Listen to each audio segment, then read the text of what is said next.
दुष्काळाच्या झळा कशा बसल्या आहेत ग्रामीण भागाला खास करून हे तर आपण बघतोच आहोत, पण त्याचा फटका जो आहे महाराष्ट्राची पारंपरिक कला, महाराष्ट्राबाहेर परदेशात गेलेली कला तमाशा यांनाही बसतो आहे। तमाशाच्या फडांना मिळणारी सुपारी 25 ते 30% कमी झाली आहे, कारण मुळात यात्रा गावोगावी ज्या होत असतात त्या होत नाही आहेत आणि हा तमाशाचा हंगाम सध्या सुरू आहे, पण तमाशाचे फड त्याचे मालक अजून निराश आणि नाखुश आहेत।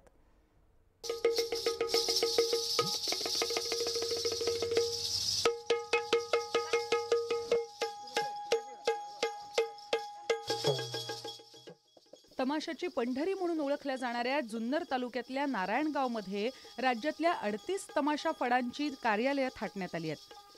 यंदा मात्र तमाशाच्या व्यवसायावर दुष्काळाचं सावट दिसतंय। तमाशाच्या सुपारीमध्ये 25 ते 30% घट आली आहे आणि त्यामुळे मालकांमध्येही नाराजीचा सूर आहे।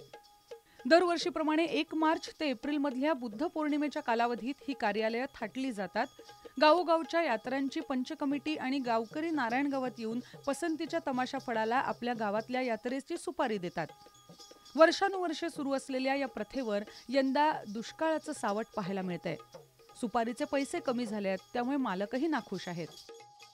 चैत्र महिन्यात यात्रा असतात, साधारण गुढीपाडव्याच्या निमित्तानं 300-350 बुकिंग होतं आणि परिस्थिती आजची अशी की दुष्काळ प्रत्येक ठिकाणी दुष्काळ आहे। दुष्काळ असल्यामुळं तमाशाला मागणी आहे, नाही असं नाही, पण ज्या पद्धतीने तमाशा बुकिंग व्हायचं त्या पद्धतीने होत नाही, म्हणजे रेट जास्त मिळत नाही। मोठ्या फडमालकांना चांगली मागणी आहे, छोट्या फडमालकांना जेमतेम मागणी। म्हणजे समजा एखाद्या गावात मोठा तमाशा न्यायचा असेल, त्यांची खाली नसेल तर छोट्या तमाशाने ते नेतात।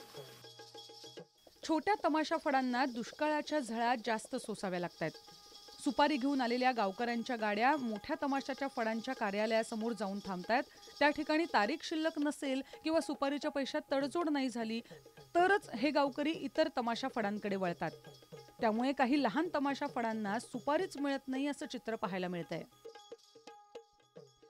चालू वर्षी तमाशा जास्त काय सांगता येत नाही, म्हणजे 100% तर नाहीये, पण 30 ते 35% कमी आलेला आहे। खर्च कमी आलेला आहे। आता आमचं भांडवल जास्त झाला, गाड्या, डिझेल, एवढ्या लोकांचा खर्च, जेवण हे पुरवणं अवघड झालं, पण म्हणून लोक तमाशाने येत आहेत, पण बिदागी देण्याच्या बाबतीत थोडंसं कमी व्हायला लागली, कमी पडली। यात्रा तर भरपूरच आहेत, परंतु याकडे थोडंसं जर शासनाने लक्ष दिलं तर अजूनही या कलावंतांना पाठबळ येईल आणि आम्ही वाघाचं काम करू, एवढीच विनंती। बुद्ध पौर्णिमेला तमाशाचा सीझन संपतो। बुकिंग झालं असलं तरी सुपाऱ्यांच्या किमतीमध्ये 25 ते 30% घट झाली आहे आणि त्यामुळे मंडळी नाखुश आहेत। कार्यक्रम बुक करण्यासाठी रविवारी गर्दी असते, तर इतर वेळेला सन्नाटा पसरलेला असतो। पाडव्याच्या दिवशी आम्ही ज्या तारखा शिल्लक राहिल्या होत्या त्या तारखाचा विचार करता जे 20-25 हजार वाढवून सांगितले, लोकांनी ते दिले नाही। गेल्या वर्षाचा रेट दिला, म्हणजे यात काहीतरी दुष्काळाची झळा आहे हे आम्हाला जाणवलं। आणि ज्या लहान छोट्या पार्ट्या आहे त्यांच्याकडे गिऱ्हाईक थांबलंच नाही।